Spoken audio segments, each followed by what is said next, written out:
साबिक़ वज़ीर ख़ज़ाना मिफ्ता इस्माइल साहब से रिलेटेड एक स्टोरी आहिस्ता आहिस्ता पकना शुरू हो गई है और यूँ लगता है कि आने वाले दिनों में मिफ्ता इस्माइल साहब ठीक ठाक गर्म पानियों में होंगे। ये स्टोरी क्या है? स्टोरी है 15 अगस्त 2022 की।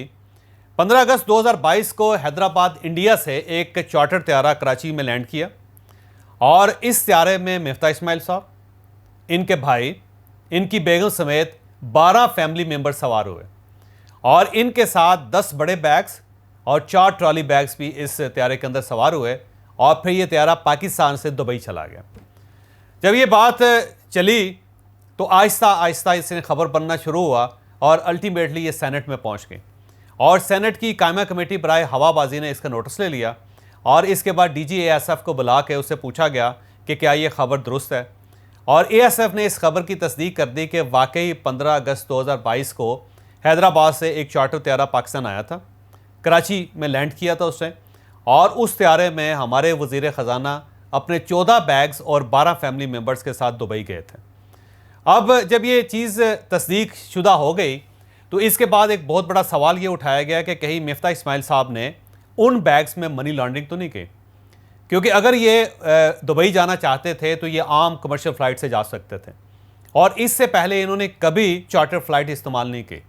तो जब अचानक इन्होंने चार्टर फ़्लाइट इस्तेमाल की और उसमें फैमिली के लोग भी शामिल थे और उसमें साथ साथ बैग्स भी शामिल हैं और बाकायदा पैक्ड बैग शामिल हैं, तो फिर इनमें कुछ ना कुछ चीज़ हो सकती है, क्योंकि कराची से रोज़ाना 18 फ़्लाइट्स जाती हैं दुबई और इनकी फैमिली जब भी दुबई जाती थी तो ये हमेशा कमर्शियल फ़्लाइट ही इस्तेमाल करती थी। लेकिन इसके लिए बाकायदा चार्टर त्यारा लेना और त्यारा भी इंडिया से मंगवाना,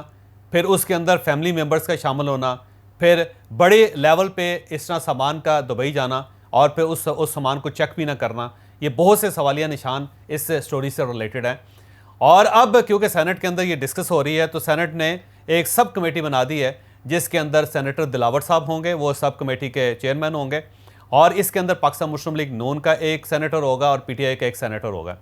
और साथ साथ इन्होंने क्योंकि ASF को कॉल कर लिया है कि वो सारा जो सामान जा रहा था इनका, उसका वो अगर स्कैनर से गुजरा है तो उस स्कैनर की रिपोर्ट भी दी जाए। हुआ ये था कि रिपोर्ट हुआ था कि 15 अगस्त 2022 को एक त्यारा इंडिया से आया था, हैदराबाद से, और यहाँ से कराची से उसने 12 के करीब जो मेंबर्स थे उनको यहाँ से लेके वो दुबई गया था। तो जो हमारे यहाँ पे ऑनरेबल सेनेटर्स ने इशू रेज किया था कि इस फ्लाइट में शायद मनी लॉन्ड्रिंग हुई है, जो मिफ्ता इस्माइल साहब की फैमिली लेके। तो आज एविएशन की स्टैंडिंग कमेटी में इसमें डिस्कस किया गया कि वो जो बैग्स थे 10 ट्रॉली बैग्स थे और 4 हैंड कैरी बैग्स थे, उनकी वीडियो रिकॉर्डिंग दिखाई जाए, उनके अंदर स्कैनर्स दिखाए जाए। कस्टम और इमिग्रेशन के बैग में उनको बुलाया था, सिविल एविएशन को बुलाया और सिक्योरिटी ऑफिशियल्स को बुलाया कि हमें वीडियो रिकॉर्डिंग्स दिखाई जाए कि वो कैसा था। ये पॉइंट एक ऑनरेबल सेनेटर जो PTI उन्होंने रेज किया था। तो आज इस पर डिटेल डिस्कशन, अगली दफा हमने वीडियो रिकॉर्डिंग्स बाकायदा देखेंगे कि जो ट्रॉली बैग्स थे उनको चेक किया गया था, उसमें कुछ मनी लॉन्ड्रिंग ना हो, क्योंकि देखिए अवाम का पैसा और ये इशू एक स्टेट पब्लिक मनी के वाले से था। That's very important for miss आज यहाँ डिस्कस किया।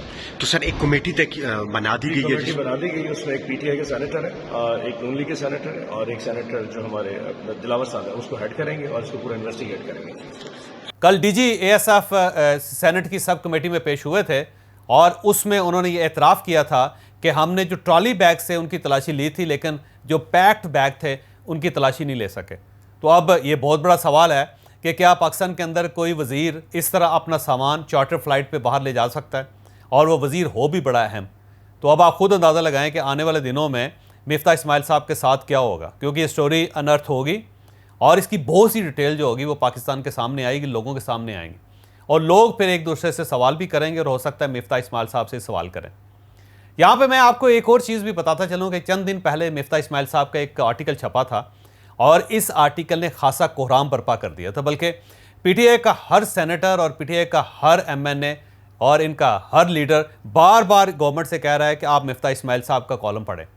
और मीडिया से भी कह रहा है कि आप उसमें पढ़ें, क्योंकि मिफ्ता इस्माइल साहब ने कहा है कि पाकिस्तान डिफ़ॉल्ट रिस्क के बहुत करीब पहुंच रहा है और हम पाकिस्तान की इकॉनमी को बेहतर तरीके से नहीं चला पा रहे और इन्होंने दबे दबे अल्फाज में इस सारी सूरत हाल का जिम्मेदार इसाक डार साहब को करार दिया, क्योंकि पाकिस्तान मुस्लिम लीग नून के लोग ये समझते हैं कि मिफ्ता इस्माइल साहब ने पाकिस्तान मुस्लिम लीग नून की सियासत के ताबूत में आखिरी कील ठोंक दिया था।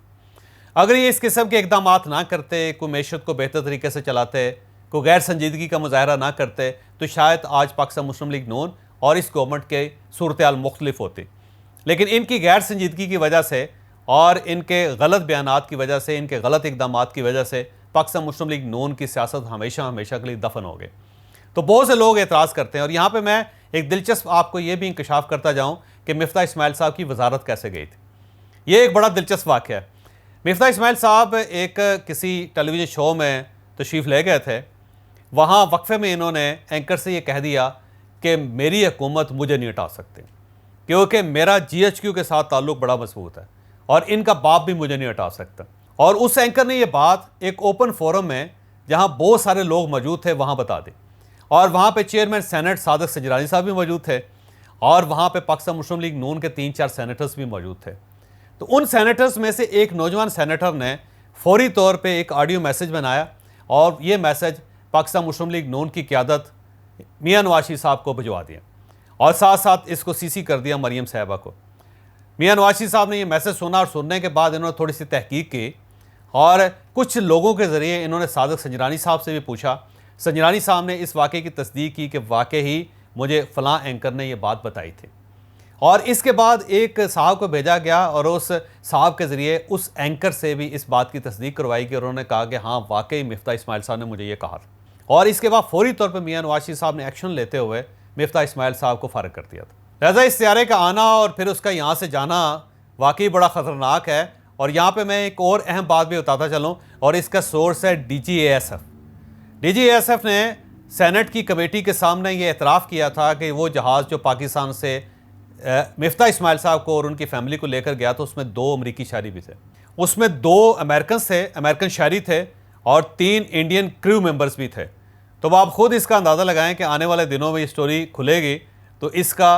हल्का कहाँ तक जाएगा। तो मेरा ख्याल ये है कि मिफ्ता इस्माइल साहब के लिए आने वाले दिन बड़े मुश्किल हो जाएंगे, क्योंकि उनकी इंडस्ट्री भी है, फैक्ट्री भी है, और अगर वो इस तरह गवर्नमेंट को छेड़ेंगे, आर्टिकल लिखेंगे और इसहाक डार साहब को मुर्दे इल्ज़ाम ठहराएंगे, उनको कुर्बानी का बकरा बनाने की कोशिश करेंगे, तो फिर साथ साथ इनकी अपनी फ़ाइलें भी खुलेंगी। और ये जो फ़ाइलें खुलेंगी तो पाकिस्तान मुस्लिम लीग नून अपने साथी मिफ्ता इस्माइल को बिल्कुल सपोर्ट नहीं करेगी। तो यूँ लगता है कि मिफ्ता इस्माइल के मामले में पाकिस्तान तहरीक इंसाफ और पाकिस्तान मुस्लिम लीग नून दोनों 1 पेज पे आ गए।